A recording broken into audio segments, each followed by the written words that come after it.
Bonjour à tous, bonjour à tous. Bienvenue encore dans nos vidéos Éclaire-moi. Aujourd'hui, je vous propose de suivre quelques explications concernant Dieu, la vraie signification de Dieu. Et donc dans cette vidéo, je vais vous proposer quelques déclarations de ceux qui défendent que Dieu, le Père, le Fils et le Saint-Esprit, c'est Jésus-Christ. Je vais vous proposer quelques-unes de leurs déclarations et ensuite, je vais apporter un enseignement clair du pasteur Marcelo Tounassi sur le sujet. C'est un enseignement qui va vous apporter du bien. Parce que quand la vérité est enseignée, il faut simplement l'utiliser. Et la vérité a été exposée par le pasteur Marcelo Tounassi, que je profite pour saluer en passant. Et dans cette vidéo, je vous permets de suivre l'explication de la personnalité de Dieu, la véritable révélation de Dieu. Et lorsque vous allez suivre ça, je suis certain que beaucoup auront encore de la lumière. Beaucoup comprendront encore la vérité. Mais en attendant, n'oubliez pas, vous qui venez de regarder nos vidéos pour la première fois, n'oubliez pas de vous abonner. Chers abonnés, nous vous encourageons à continuer à suivre nos vidéos. Donc, rentrons maintenant dans le vif du sujet et nous allons voir ce que le Seigneur nous a réservé dans cette vidéo. Que le Seigneur vous bénisse.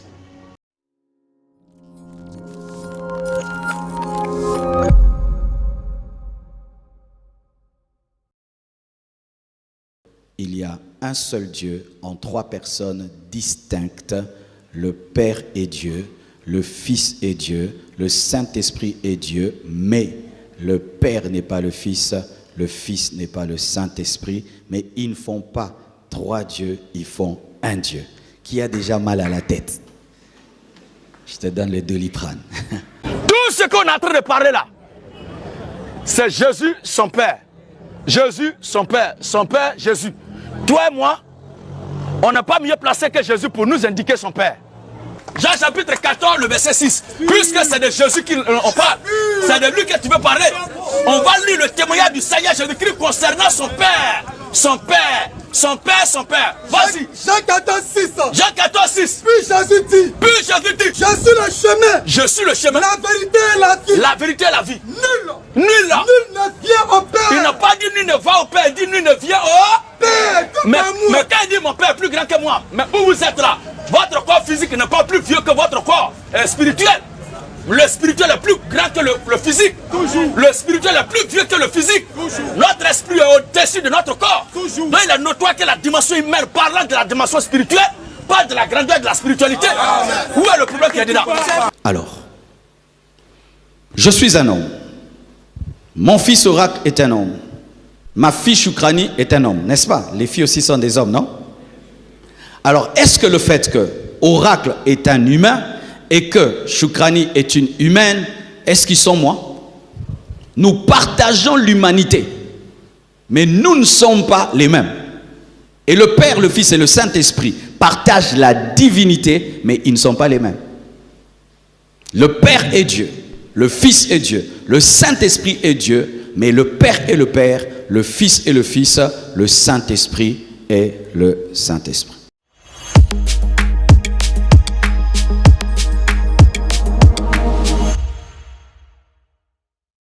Dieu, ce n'est pas le nom de quelqu'un. Si on dit homme, est-ce que homme c'est un nom? Homme c'est une nature, n'est-ce pas? Il y a la nature humaine, la nature animale. Et Dieu c'est une nature. Quand on dit quelqu'un est Dieu, c'est qu'il a une nature divine. Et quand on dit Dieu majuscule, c'est qu'il a une nature divine avec D majuscule. Et quand on dit D minuscule, il y a aussi une nature pour ça. Alors quand on dit Dieu, ce n'est pas automatiquement le Père. Dieu, c'est d'abord une nature. Mais c'est aussi le Père, mais Dieu, c'est d'abord une nature. Quelle est cette nature? Une nature omnipotente, quelqu'un qui peut tout. Une nature omnisciente, quelqu'un qui connaît tout. Une nature omniprésente, quelqu'un qui est partout. Aussi, n'avoir ni commencement ni fin, mais être la source de tout. Être parfait, en sagesse, en sainteté, en intelligence, en amour. Si tu réponds à toutes ces conditions, tu es Dieu avec D majuscules. Et personne n'y répond si ce n'est le Père, le Fils et le Saint-Esprit. Satan ne peut pas répondre à la nature D majuscule. Pourquoi? Il a un commencement. Pourquoi il ne peut pas tout? Pourquoi il ne connaît pas tout? Pourquoi il n'est pas partout? Le diable n'est pas omniscient, il n'est pas omniprésent, il n'est pas omnipotent. C'est pourquoi il est Dieu avec D minuscules parce qu'on l'adore, mais il n'est pas Dieu avec D majuscules parce qu'il a un début et il ne peut pas tout. Alléluia. Il demandait que le Seigneur Jésus a été donné par Dieu.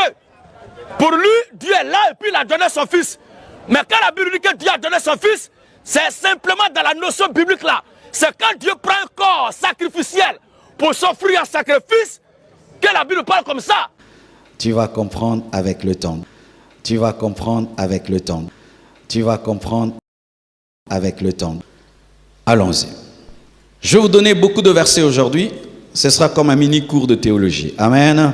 Et gratuit. Alors, je vais vous donner d'abord des versets qui prouvent la présence de 3 personnes distinctes. Je vais vous donner des versets qui prouvent la présence de 3 personnes distinctes dans la parole de Dieu. Le verset que je viens de vous lire. Tout le peuple se faisant baptiser, Jésus, première personne, fut aussi baptisé. Et pendant qu'il priait, le ciel s'ouvrit et le Saint-Esprit descendit. Deuxième personne, sur lui, sous une forme corporelle comme une colombe. Et une voix fit entendre du ciel ces paroles: tu es mon fils bien-aimé, en toi j'ai mis toute mon affection. Troisième personne. Le Fils est baptisé, le Saint-Esprit descend sur lui et le Père parle. 3 personnes. Ce n'est pas le même qui était dans l'eau et qui parlait et qui était encore descendu. Il y a un qui parlait, un autre est descendu, un autre était baptisé. Alléluia. Matthieu 28, verset 19. Allez, faites de toutes les nations des disciples, les baptisant au nom du Père, du Fils et du Saint-Esprit. Nous voyons qu'il y a le Père, le Fils et le Saint-Esprit. Matthieu 12, 31 à 32. C'est pourquoi je vous dis, tout péché et tout blasphème sera pardonné aux hommes, mais le blasphème contre l'Esprit ne sera point pardonné. Je vais expliquer ça le mercredi. Le blasphème du Saint-Esprit. Quiconque parlera contre le Fils de l'homme, il lui sera pardonné. Mais quiconque parlera contre le Saint-Esprit, il ne lui sera point pardonné, ni dans ce siècle, ni dans le siècle à venir. On nous présente que blasphémer contre le Fils, on peut te pardonner, mais contre le Saint-Esprit, on ne peut pas te pardonner. Pourquoi? Parce que le Saint-Esprit n'est pas le Fils n'est pas le Saint-Esprit. Amen. Amen. On est ensemble. Une autre chose. 1 Corinthiens 15, 27 à 28. Des preuves qu'il y a 3 personnes distinctes. Et c'est ce passage qui m'avait sorti de là. 1 Corinthiens 15, 27 à 28. Dieu, en effet, a tout mis sous ses pieds. Les pieds de qui? De Jésus, du Fils. Mais lorsqu'il dit que tout lui a été soumis, il est évident que celui qui lui a soumis toutes choses est excepté. C'est-à-dire quoi? Que le Fils domine sur tout sauf sur celui qui lui a donné la domination. Alléluia. Donc il y a le Père et il y a le Fils. Alléluia. Et lorsque toutes choses lui auront été soumises, alors le Fils lui-même sera soumis à celui qui lui a soumis toutes choses. Donc il y a un qui se soumet à un autre. Donc ils sont 2. Alléluia. Afin que Dieu soit tout en tous. Ça aussi je vais t'expliquer à la fin. Un tel enseignement, il ne faut pas partir avant la fin. Amen. Acte 2, versets 32 à 33. Un autre verset qui nous montre cela. Écoutez ceci. C'est ce Jésus que Dieu a ressuscité. Nous en sommes témoins élevé par la droite de Dieu, a reçu du Père le Saint-Esprit qui avait été promis et il a répandu comme vous le voyez et l'entendez. Il y a un qui meurt, qui ressuscite, qui se tient à la droite d'un autre et qui répand le Saint-Esprit à un autre. Donc il y a le Père qui ressuscite le Fils et le Fils qui répand le Saint-Esprit. 3. Amen. Luc 23, verset 46. Jésus s'écria d'une voix forte, « Père, je remets mon esprit entre tes mains. » Et en disant ces paroles, il expira. Est-ce que quelqu'un peut remettre son esprit entre ses propres mains? Alléluia. Et nous voyons que Jésus priait. Est-ce que tu peux te prier toi-même?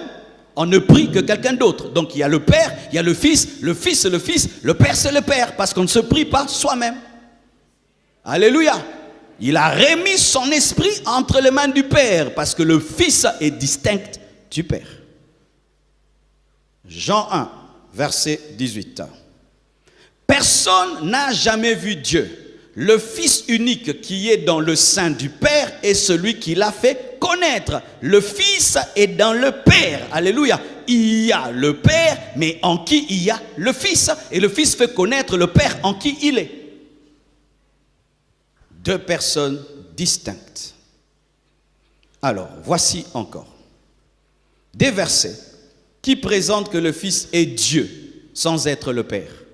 Parce que certains, quand on dit que Jésus est Dieu, ah, vous avez dit qu'il est le Père. Non, Jésus est Dieu sans être le Père. Il est possible d'être Dieu sans être le Père. Je répète, il est possible d'être Dieu avec D majuscules sans être le Père. Il est possible au oracle d'être un humain sans être Papa Marcelo. C'est simple, non? Alléluia. Acte 2, versets 24, 34 à 35. Car David n'est point monté au ciel, mais il dit lui-même, le Seigneur a dit à mon Seigneur. Il y a combien de seigneurs? Le Seigneur dit à mon Seigneur. Le Seigneur c'est le Père, à mon Seigneur c'est le Fils. Assieds-toi à ma droite. Qui s'assied à la droite? C'est le Fils. Alléluia. Donc il y a deux seigneurs. Le Père est Seigneur et le Fils est Seigneur. Mais le Père n'est pas le Fils n'est pas le Père. Parce qu'on ne s'assied pas à sa propre droite. Alléluia. Jusqu'à ce que je fasse de tes ennemis ton marche-pied. C'est la parole du Père au Fils. Mais le Père est Seigneur et le Fils aussi est Seigneur. Oh, gloire à Dieu.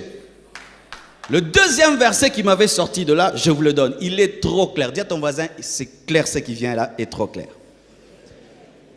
Hébreux 1, verset 7 à 9. C'est important que vous ayez cette maîtrise. Amen. Hein?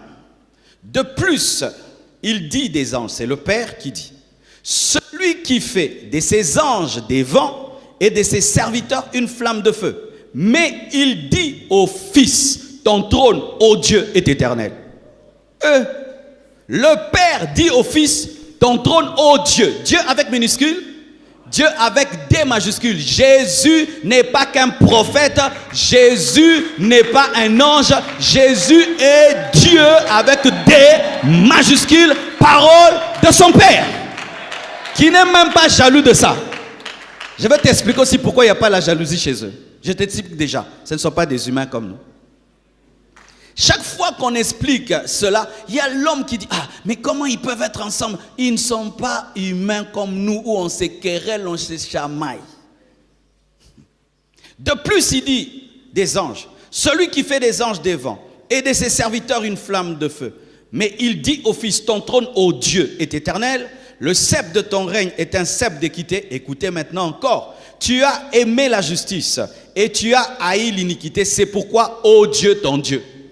Ô Dieu, ton Dieu. Il y a un Dieu qui a un Dieu. Qui? Le Fils a comme Dieu son Père. Mais il est aussi Dieu. Ô Dieu, ton Dieu t'a oint. Qui est oint? C'est le Fils. Mais malgré qu'il est oint, il est Dieu avec des majuscules. Mais le fait qu'il est Dieu, ça n'empêche pas au Père aussi d'être Dieu. Pourquoi? Parce que la divinité, c'est une nature. Le Fils de Dieu est Dieu. Comme le Fils d'un homme est un homme. Tu ne peux pas être fils de Dieu sans être Dieu avec des majuscules. C'est pourquoi lorsque Jésus s'est déclaré fils de Dieu, les pharisiens déchiraient les vêtements. Pourquoi? Parce qu'ils savaient que tu ne peux pas être fils de Dieu sans être Dieu, parce que Dieu n'engendre que Dieu. Oh, donne-moi la main, donne-moi la main.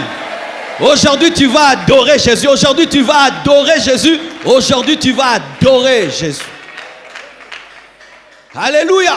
Dis à ton voisin, Jésus est plus qu'un prophète. Il est Dieu. Alléluia. Zacharie 3, versets 1 à 2. Zacharie 3. Écoutez ce passage. 1 à 2.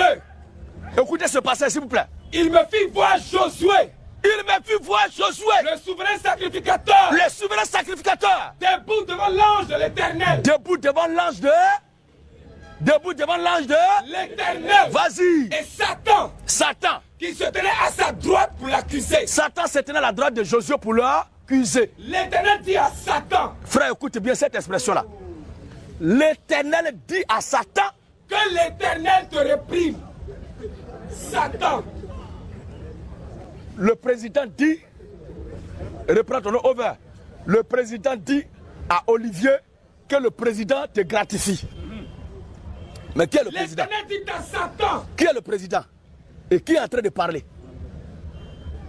C'est comme s'il y avait deux éternels. Oh, il y a un seul éternel. Lisons le passage même. Écoute Israël. Deutéronome 6, 4. Deutéronome chapitre 6, le verset 4. Écoute Israël. Écoute Israël. L'Éternel notre Dieu L'éternel notre Dieu est le seul éternel. est le seul. L'éternel notre Dieu est le seul. Éternel. Maintenant, L'Éternel dit à Satan l'éternel dit à Satan que l'Éternel te réprime, Satan. que l'éternel te réprime, Satan. Mais qui dit à l'éternel? C'est l'éternel qui dit à Satan que l'éternel te réprime. C'est comme si c'est une prière. C'est comme si l'éternel demande à l'éternel de réprimer Satan. Mais c'est le même type là. Ce sont des langages comme ça que Dieu tient dans la Bible. Exode 34, Oui. 5 à 6. Il est écrit. L'Éternel descendit dans une nuée. L'éternel descendu dans une nuée. C'était là auprès de lui C'était là auprès de lui. et proclama le nom de l'Éternel. Oh. Alléluia. C'est son habitude alors. Et l'Éternel passait devant lui. Que Dieu te bénisse, homme de Dieu. Tu viens de l'éternité. Et l'éternel t'a vraiment envoyé parmi nous. Le seul bon blanc qui nous reste. Alléluia. Yes. L'éternel se tenait là auprès de lui et proclama le nom de Et l'éternel. l'Éternel passait devant lui et s'écria. Voilà. L'Éternel, l'Éternel. L'éternel, l'éternel. Le miséricordieux compatissant. Voilà. Là, la colère. Est-ce que tu riche n'as- en bonté. Est-ce que tu n'as jamais vu un guerrier qui se vante lui-même? Tu n'as jamais vu ça? Donc quand Dieu fait ses propres éloges, tu vas penser qu'il est en train de parler de quelqu'un d'autre. Ça ne veut pas dire qu'il y a quelqu'un à qui il s'adresse, mais pas de lui-même. C'est la même chose qu'il a fait en Israël, en la personne de Jésus. Waouh, même dans l'ancienne alliance, il me fit voir Josué, le souverain Zacharie 3, 1 à 2. Il me fit voir Josué, le souverain sacrificateur, debout devant l'ange de l'Éternel, et Satan qui se tenait à sa droite pour l'accuser. Écoutez ça.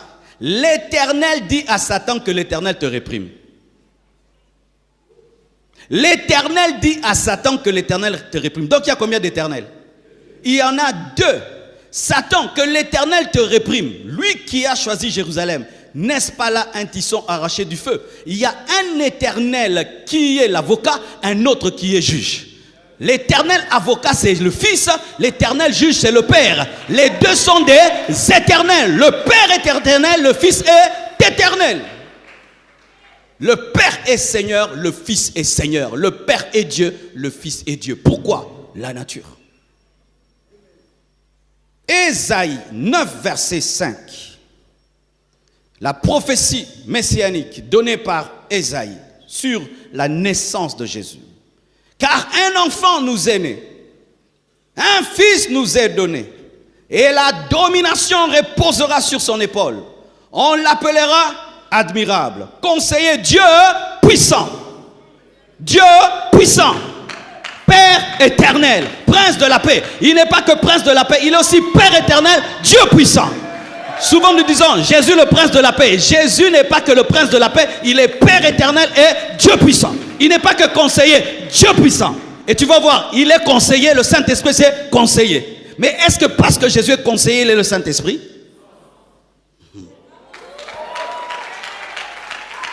Mais Même quand il dit, je vous enverrai un autre consolateur. On ne parle que d'un autre consolateur s'il y a le premier consolateur. Qui est le premier consolateur? Jésus. Le deuxième, le Saint-Esprit. Même si le Saint-Esprit est consolateur, il n'est pas Jésus. Mais il partage des prérogatives et des attributs. Oh, gloire à Jésus.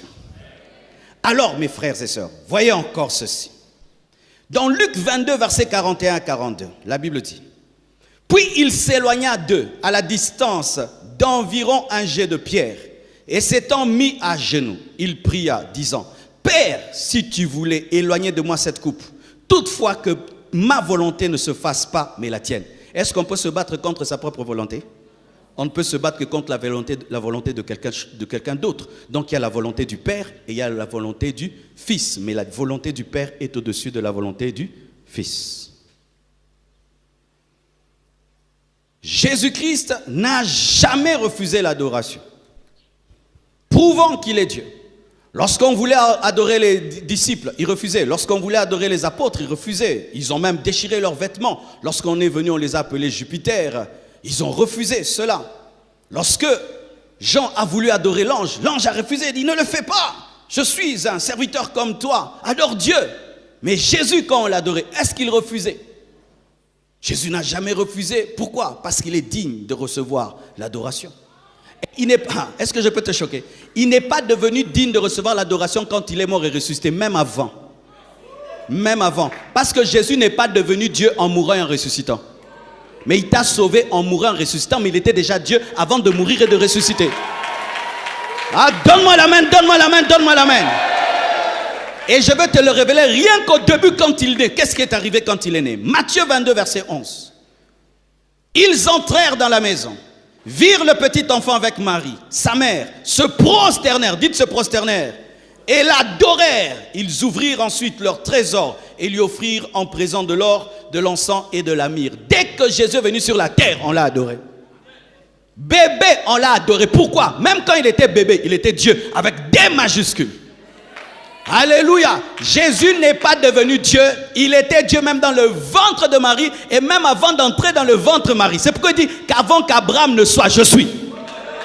Je suis. Pas j'étais, je suis. Pourquoi? Il est au-delà du temps. Il est éternel. Frères et sœurs, si c'était mal, cette étoile n'allait pas amener les mages là où se trouvait Jésus, parce qu'ils allaient commettre l'idolâtrie. Mais l'étoile les a conduits là pour qu'ils adorent et se prosternent. Alléluia.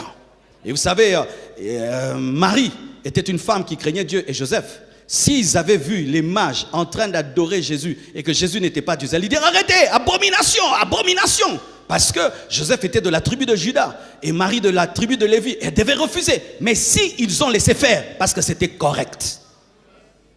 Ah, Matthieu Zélengi trop. Jean 20, verset 27 à 29. La Bible dit encore que Jésus ne refusait pas l'adoration. Ça, c'est après sa résurrection. Puis il dit à Thomas: avance ici ton doigt et regarde mes mains. Avance aussi ta main et mets-la dans mon côté et ne sois pas incrédule mais crois. Thomas lui répondit: écoutez, mon Seigneur et mon Dieu. Avec minuscule? Avec majuscule. Jésus lui dit: parce que tu m'as vu, tu as cru. Heureux ceux qui n'ont pas vu et qui y ont cru. Il n'a pas dit: oh, ne le dis pas, alors que Dieu. Il dit: non, tu crois seulement parce que il fallait croire ça avant, il fallait m'adorer avant. Alléluia. Il fallait m'adorer avant même que je ne ressuscite. Mais toi, tu attends que je ressuscite et que je te présente les marques pour que tu crois. Il fallait le faire avant. Jésus n'était pas contre cette adoration. Thomas a adoré Jésus. Jésus n'a pas refusé. Luc 24, versets 50 à 53. Toujours après la résurrection de Jésus. Luc 24, 50 à 53. Il les conduisit jusque vers Béthanie. Et ayant levé les mains, il les bénit. Pendant qu'il les bénissait, il se sépara d'eux et fut enlevé au ciel. Pour eux, après l'avoir adoré, dites adoré, ils retournèrent à Jérusalem avec une grande joie et ils étaient continuellement dans le temple louant et bénissant Dieu. Si ce qu'ils avaient fait était mal, le Saint-Esprit ne serait pas descendu sur des idolâtres. Alléluia. Parce qu'après ça, ils ont reçu le Saint-Esprit parce qu'ils ont adoré Jésus-Christ dans la chambre haute. Dans la chambre haute, on adorait Jésus, c'est pourquoi le Saint-Esprit est venu. Jésus n'a jamais refusé l'adoration quand il était sur la terre. Il n'a jamais refusé. Pourquoi? Parce qu'il est Dieu. Et quand tu es Dieu, tu es digne d'être adoré. Verset qui prouve que le Saint-Esprit est Dieu. Parce que la pasteur là, Jésus, je crois. Le Père, déjà, je croyais. Mais le Saint-Esprit c'est une puissance. C'est pourquoi, regardez, voyez comment nous parlons du Saint-Esprit. On dit, Molimo Santu et Lobelinga, n'est-ce pas? On ne dit pas Molimo Santu et Lobelinga, on dit Molimo Santu à Lobelinga. Parce que Lobelinga, c'est dire qu'il est une chose, il est une puissance. Mais à Lobelinga, c'est dire qu'il est une personne. Le Saint-Esprit est une personne. Parce qu'il parle, parce qu'il a des émotions, parce qu'il enseigne. Le Saint-Esprit enseigne, une puissance n'enseigne pas. Le Saint-Esprit s'attriste, une puissance ne s'attriste pas. Le Saint-Esprit dirige, une puissance ne dirige pas. Alléluia. Le Saint-Esprit est une personne et une personne divine. La preuve. Acte 5, versets 3 à 4. Acte 5, 3 à 4. Pierre lui dit, Ananias, pourquoi Satan a-t-il rempli ton cœur au point que tu montes au Saint-Esprit? Au point que tu montes au Saint-Esprit. On ne ment pas à une puissance, on ment à une personne. Pierre savait que le Saint-Esprit était une personne et que tu aies retenu une partie du prix du champ. S'il n'eût pas été vendu, ne te resterait-il pas? Et après qu'il ait été vendu, le prix n'était-il pas à ta disposition? Comment as-tu pu mettre en ton cœur un pareil dessein? Ce n'est pas à des hommes que tu as menti, mais à Dieu. À Dieu. Mais il avait dit tu as menti au Saint-Esprit. Maintenant il précise que le Saint-Esprit est Dieu. Tu n'as pas menti aux hommes, mais à Dieu. Mais pourquoi tu as menti au Saint-Esprit? Donc le Saint-Esprit est Dieu. Le Saint-Esprit est omnipotent. Le Saint-Esprit est omniprésent. Le Saint-Esprit est omniscient. Donc, il est Dieu avec des majuscules. Ainsi, vous voyez que le Père est Dieu, le Fils est Dieu, le Saint-Esprit est Dieu, mais le Père est le Père, le Fils est le Fils, le Saint-Esprit est le Saint-Esprit. Un verset qui prouve la supériorité du Père sur le Fils. 1 Corinthiens 15, verset 27 à 28 que je vous ai donné. Dieu, en effet, a tout mis sous ses pieds. Mais lorsqu'il dit que tout lui a été soumis, il est évident que celui qui lui a soumis toutes choses est excepté. Et lorsque toutes choses lui auront été soumises, alors le Fils lui-même sera soumis à celui qui lui a soumis toutes choses, afin que Dieu soit tout en tous. Le Père est supérieur au Fils. Mais même si le Père est supérieur au Fils, le Fils est Dieu. Je suis supérieur à Oracle, mais même si je suis supérieur à Oracle, Oracle est un humain. Ma supériorité sur Oracle n'enlève pas son humanité. Alléluia. Encore, le Fils est supérieur au Saint-Esprit. Jean 16, versets 13 à 15. Ça, c'est l'organisation de la divinité. Quand le Consolateur sera venu, l'Esprit de vérité, il vous conduira dans toute la vérité, car il parlera, pas de lui-même, mais il dira tout ce qu'il aura entendu, et il vous annoncera les choses à venir. Écoutez, il me glorifiera. Alléluia, il ne se glorifiera pas, il me glorifiera parce qu'il prendra de ce qui est à moi et vous l'annoncera. Il glorifiera Jésus. Le Père est supérieur au Fils et le Fils est supérieur au Saint-Esprit. Le Père envoie le Fils envoie le Saint-Esprit et le Saint-Esprit nous envoie. C'est pourquoi on dit que Paul et Silas envoyés par le Saint-Esprit. Et moi aussi je t'envoie. Et toi aussi tu envoies. Acclame Jésus.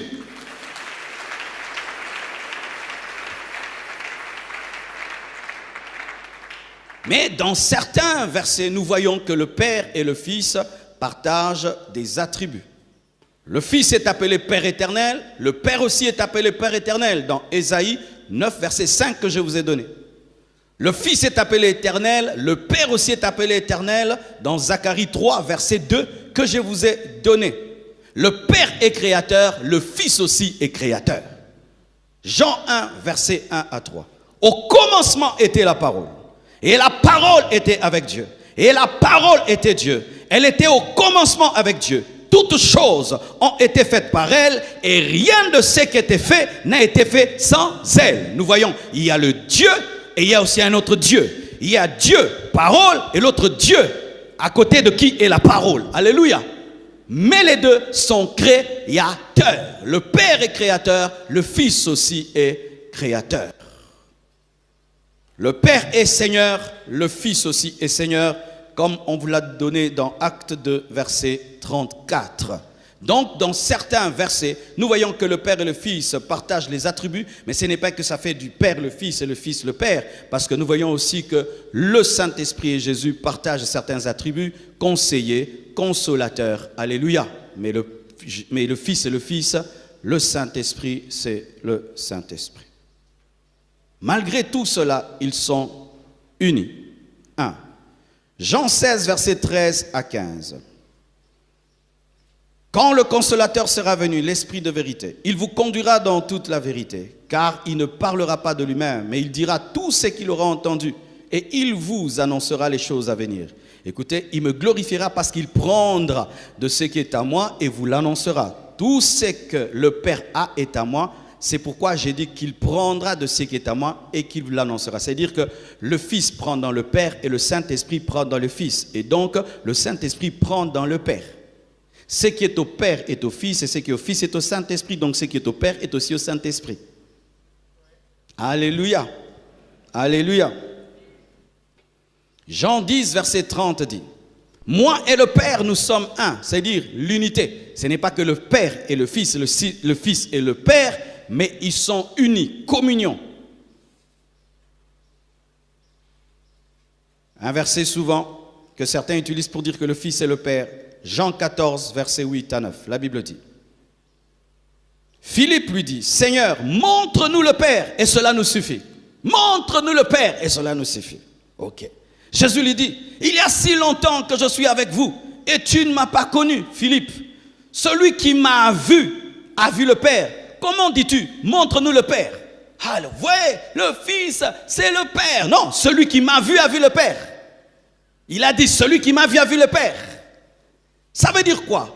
Comme la Bible s'explique par elle-même. Dans Colossiens 1, verset 15, il est écrit quoi? Il est l'image du Dieu invisible, le premier-né de toute la création. Il est l'image du Dieu invisible. Et quand tu vois l'image du Dieu invisible, tu as vu le Père par l'image. Mais lui, il est l'image, il n'est pas le Père.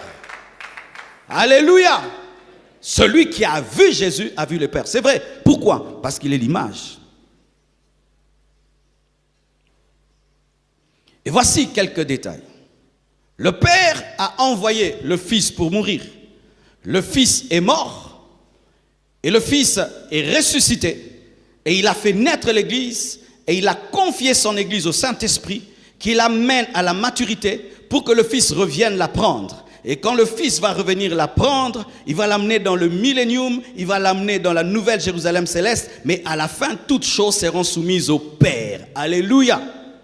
C'est ça l'organisation de la divinité. Une chose que j'aimerais vraiment affirmer par rapport aux personnes qui disent « Ok, moi je crois que le Père est Dieu. Ok, je crois aussi au Saint-Esprit.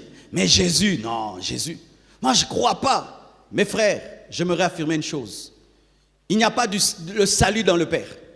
Il n'y a pas le salut dans le Saint-Esprit. Il y a le salut dans le Fils.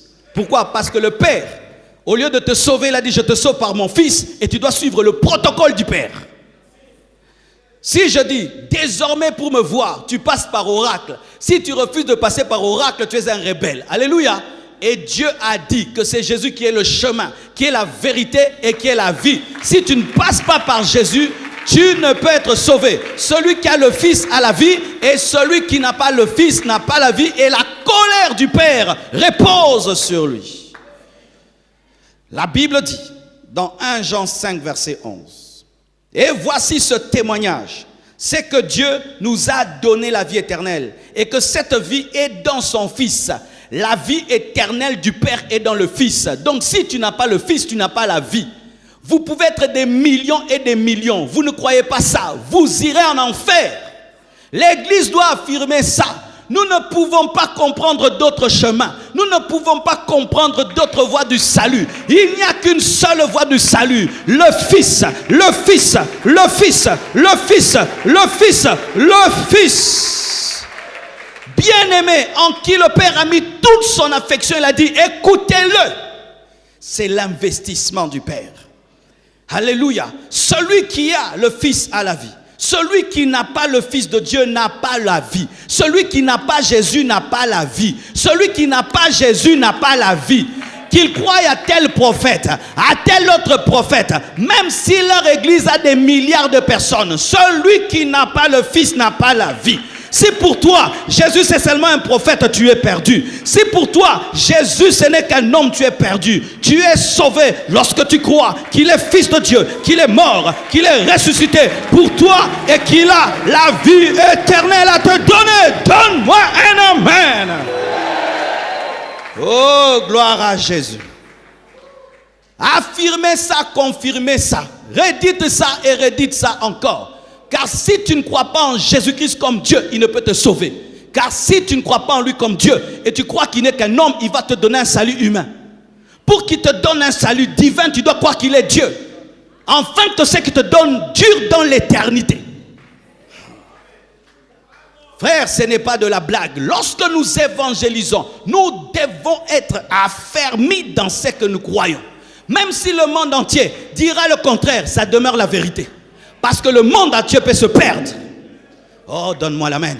Il y a des gens qui disent, pasteur, toutes ces personnes-ci, toutes ces personnes-là, frère, le monde entier était détruit. Une seule famille était sauvée du déluge. Sodome et Gomorrhe détruite. Une seule famille était sauvée.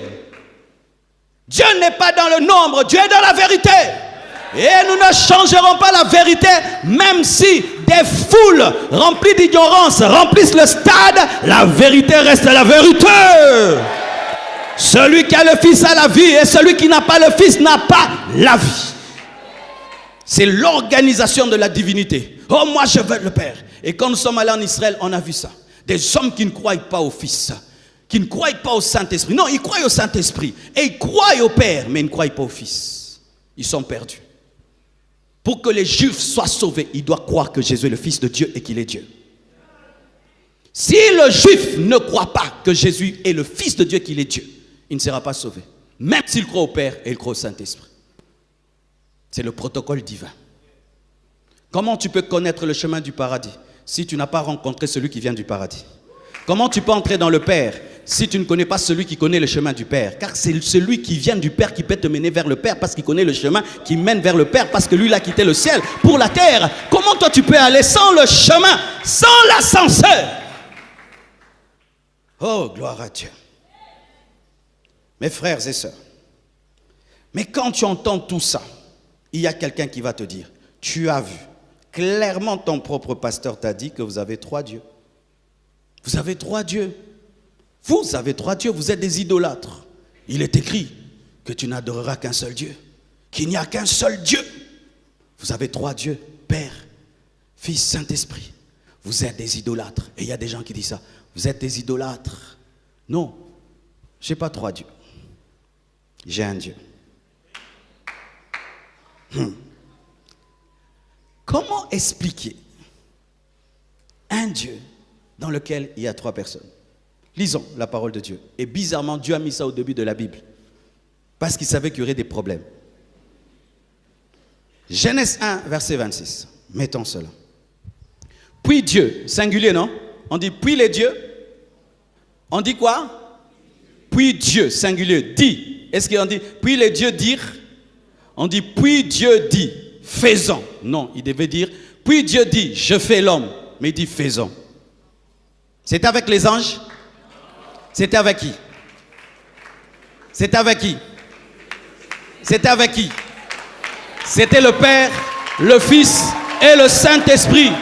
Un seul Dieu. Dieu dit faisons. Pourquoi en lui il y avait plusieurs? Alléluia. Mais ça fait un seul Dieu. Et on l'appelle Elohim. Elohim. Quand tu dis Elohim, c'est dire quoi? Le Dieu pluriel mais unique. Quand vous chantez Elohim Adonai, quand vous dites Elohim, c'est que Nzambe abatwe bele mazamoko yango yembaka. Elohim, le Dieu pluriel mais un. Faisons, Dieu dit faisons l'homme à notre image, pluriel mais un Dieu. T'es pas convaincu? Deuxième verset. Genèse 11, 6 à 7. La Bible dit, et l'Éternel, on dit, et les éternels, on dit l'Éternel, singulier, dit, voici, ils forment un seul peuple et ont tous une même langue. Et c'est là ce qu'ils ont entrepris. Maintenant, rien ne les empêcherait de faire tout ce qu'ils auraient projeté. Allons, pluriel, descendons, pluriel, confondons, pluriel. Comment? C'était l'Éternel. Mais pourquoi il dit confondons, descendons? Pourquoi? Pluriel. Comment je peux me parler? Parce que dedans, nous sommes pluriels. Il y a 3 Marcelo ici. Il n'y a qu'un seul Marcelo qui te prêche. Mais j'ai un corps, j'ai une âme, j'ai un esprit. Créons l'homme à notre image et à notre ressemblance. Ton esprit, c'est le Père. Ton âme, le Saint-Esprit. Ton corps, c'est le Fils qu'on peut voir, qu'on peut toucher, qu'on peut crucifier. Donne-moi la main. Il y a combien de lumières ici? Plusieurs.